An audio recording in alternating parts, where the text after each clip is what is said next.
My name is Steve. Welcome to my shop. And Shark Bits, edition number 46. I can't believe it's been 2 months already since my last video. Now, you don't usually like to do 2 Shark Bits editions in a row. However, I've got a lot of viewer mail. I got some new purchases, some odds and ends that have happened since the last one, and I'd like to get them cleaned out so I can get back to work in the shop. I'm working on a small production run of parts for a model project, and I have a new item that was donated to me for review, so we'll take a look at that. I'll bring you around. Let's take a look at the viewer mail. Okay, let's take a look at some viewer mail. This first one is from Mick Davis, and he is from Clifton Park, New York. And here is his channel sticker. Where appropriate, I will leave links in the description to the where the YouTube channels are appropriate. Thank you, Mick. Now this next one is from James Quick, and that is Jim's Workshop on YouTube. I will leave a link in the description. He sent me a short letter, and he is from Minnetonka, Minnesota.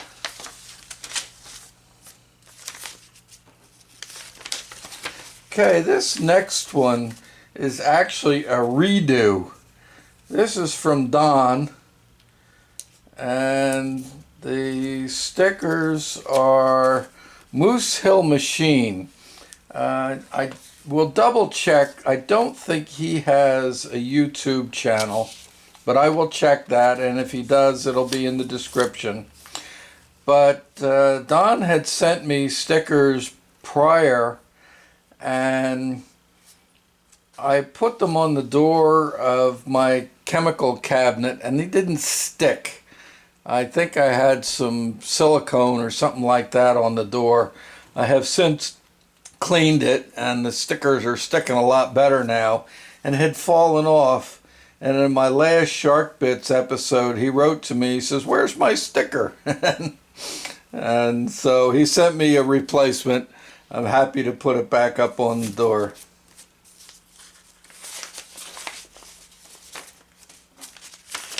And this next one is from Gregory Kopp from Ohio, My Little Mule. And he has a website. He sent me a note on it. He is one of my viewers, and there again, I don't believe that he has a YouTube site, but he does have a website, and I'll leave a link to that website in the description. So thanks to my followers, I've got some new stickers. I'll get them put on the board. Maybe we'll take a shot of them later in the video. I'm sure that anybody that follows me probably also follows Mr. Pete, and he has been running a series he calls Pete Bay, where he has been thinning the herd a little bit and getting rid of some of the excess tools that he has picked up at flea markets and so on. And he had a lot there that I decided to bid on, and I won. And it is a collection of spanner wrenches, pin spanners. There's a face spanner. There were a couple here that I thought that would work well for some items that I have in the shop that I don't really have correct sizes for.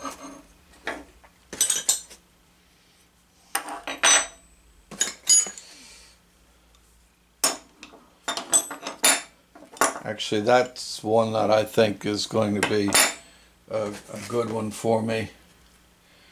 And these are some solid pin. There's another one.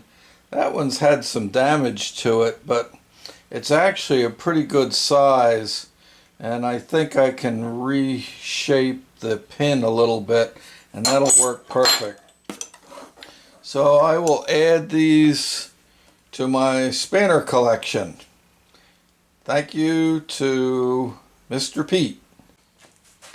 This next item is a purchase, and a couple of videos back I showed a plasma cutter that I purchased, and I used the plasma cutter for the first time, and I wasn't really happy with the goggle set that I had, and I ended up using my welding helmet, the electronic operated welding helmet, which I wasn't real thrilled with. And so I looked around and I ended up picking up this face shield from Lincoln Electric, and it has a 4 or 5 number 4 or 5 tint on it, and I think this will work well for the plasma cutter. Okay, so it's got a replacement. It's a shade 5 UV IR shield, and there's the suspension for it. Okay, the shield clips into this headpiece here. Let me take and hook that up and I'll bring you back. Well, there it is, all assembled. I got it, the suspension fit, and I'm pretty happy with that. It doesn't fog up, and that should do real well. I like the tint on it, and I think that should work just great for not only the plasma cutter, but gas cutting and maybe even some brazing. So, new addition to the shop from Lincoln Electra, the Omni Shield. This next item is a purchase. As many of you know that follow me, I also do, as one of my hobbies is model railroading. And I still, even though I'm no longer working full-time for the model railroad shop because we closed up the retail store, we still do shows. And there's a tool vendor that we're friendly with, and we're very often in the same proximity as him at the shows. And I had been looking at this item for over a year, and I finally pulled the trigger on it. And it is a Proxon miniature belt sander. And I think that this is going to work out just great for some of my model making and for doing some finishing, especially now that I want to do some castings, and I can probably use this to take and do some of the finishing on some rough castings. It's 110 volt. Also has a pickup for a vacuum on it. Variable speed. It's made by Proxon, which is a pretty good quality company. And I also purchased an assortment of belts, both aluminum oxide and silicon carbide belts. So a new addition to the shop, my Proxon mini belt sander. Every once in a while I get an email from a manufacturer or a distributor asking me to test a product and show it on my video, and up to this point I've always turned them down. So this is a first. I received an email a couple of weeks ago on this. It's a Digital caliper, and I will leave a description for the distributor that sent it to me. I'll give you all the information, but let's take a look at it. They sent it to me no charge, asked me to do an evaluation of it and to do a video, and there'll be a promotional code where you can get a discount on it at the end of this session. It's made in China. It was very well packed. It came from Amazon. This company has an Amazon store, and it came very well packed. There's a cleaning cloth, there's a battery.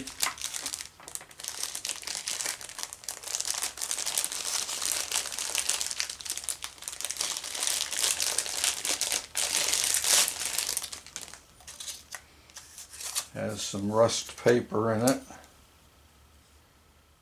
Ooh, it turns on automatically when you open it up. It's got a battery already installed, so the battery is a spare. Huh. The finish on it is okay. It's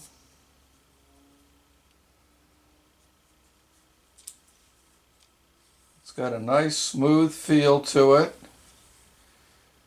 It's both fractional and metric.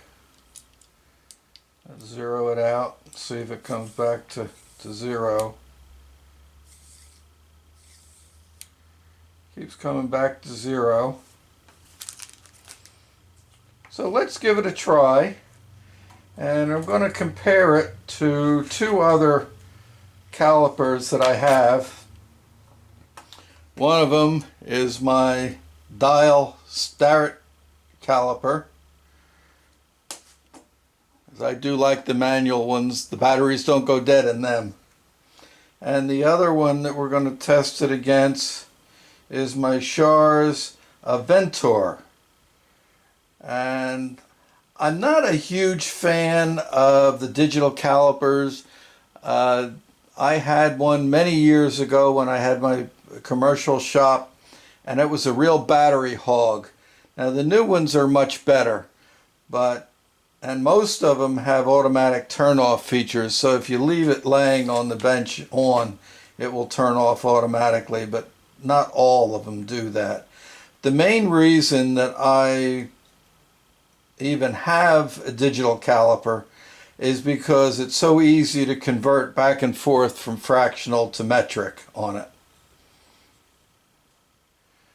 So let's take, I've got a piece of shafting here, and this is a piece of high-speed steel precision ground. It is 3/4 of an inch. I checked it with my micrometers, and we will take and measure that first with the Starrett. Whether you can see that or not, but it's right on the money, on inch and a half, on 3/4, 750 thousandths. Now we'll try it on the Ventor.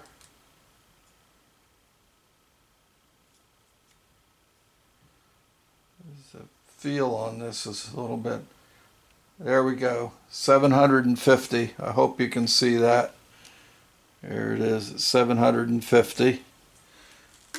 Now, I'd never had this out of the box before, so you're seeing it as I'm seeing it.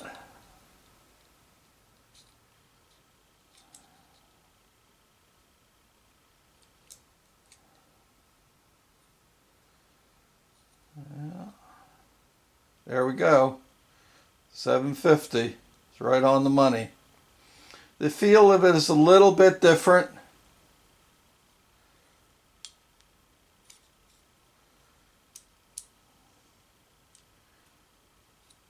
There it is, 750. That's right on the money.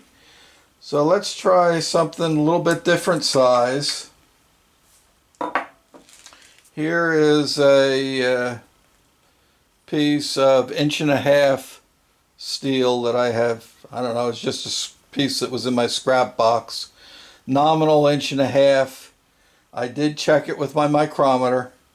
And let's see where it comes up, and then I'll show you what the micrometer said.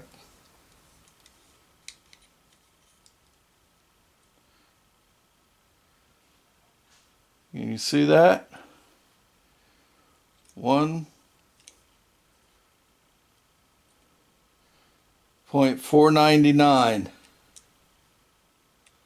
Hope you can see that in the screen. Check it with my Starrett. Still right on the money, 1.499. And we'll check it with the Aventor.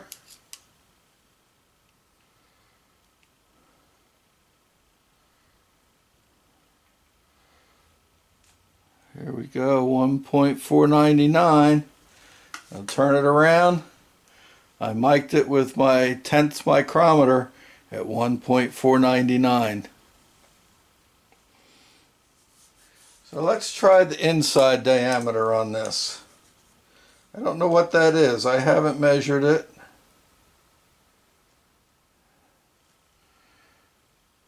.387. Let's try it with the Starrett.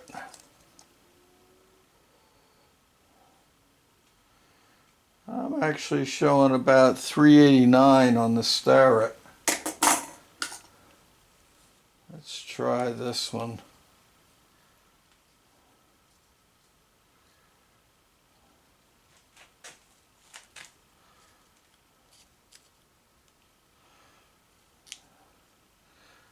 This hole doesn't seem to be round. There we go. I'm showing about, there we go, 387, 388 on the Aventor. So 1.387 is pretty good. The battery in my camera just went dead. I'm not sure where we left off. I'm getting 1.387, 1.388, which is consistent with the other calipers that I have. Now the other feature, of course, it's got the depth gauge on it, where you can go inside of a hole.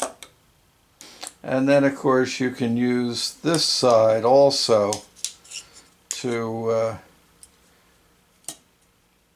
use that end for a depth. If you're going on the outside, you can measure like that.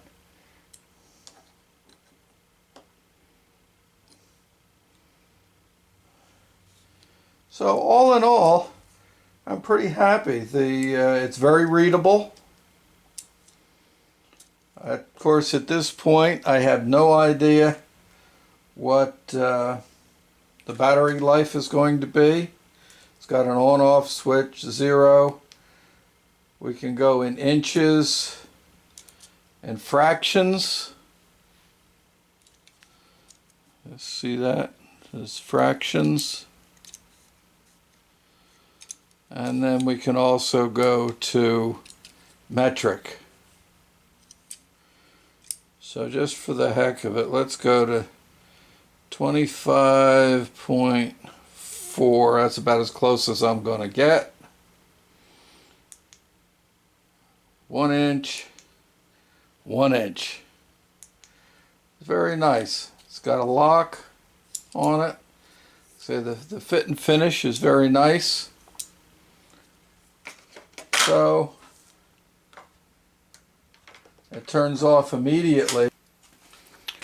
So there's my review on the caliper. The company that is selling it goes under the name of Qtun, and they have a shop on Amazon. They also, this particular caliper is also listed on eBay if you look up the seller Qtun.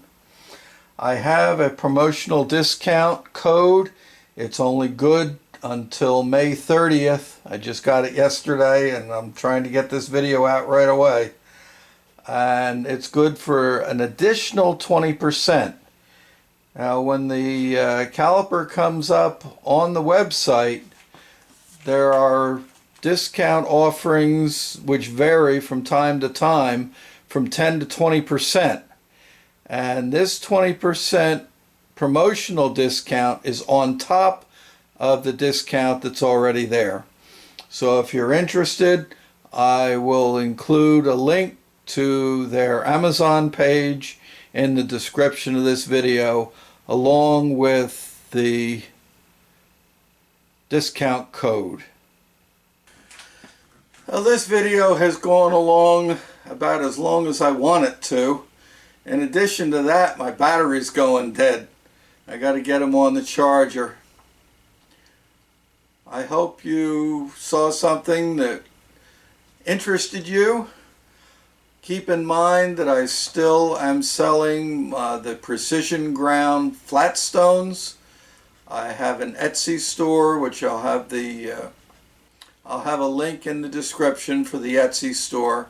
Also an email address if you're interested in channel stickers and you want to do a channel sticker swap, or if you just want channel stickers from me. That's fine. I mail them out all the time. With regard to the Etsy store, if you ever go on to the Etsy store, which is under Shark River Machine, and you don't see any inventory, it's probably because I've gone away for the weekend or something, and I don't leave it active while I'm away because I like to guarantee 2 days shipping. So I do deactivate the listings once in a while if I'm in a position that I'm not going to be able to get them shipped out right away. I will be attending the Bar Z Summer Bash this year, hoping to see some of you there. I'll also be taking a couple of sets of my precision ground stones to put into the raffle. Hoping to see you there. Thank you for watching, and I'll see you in the next video.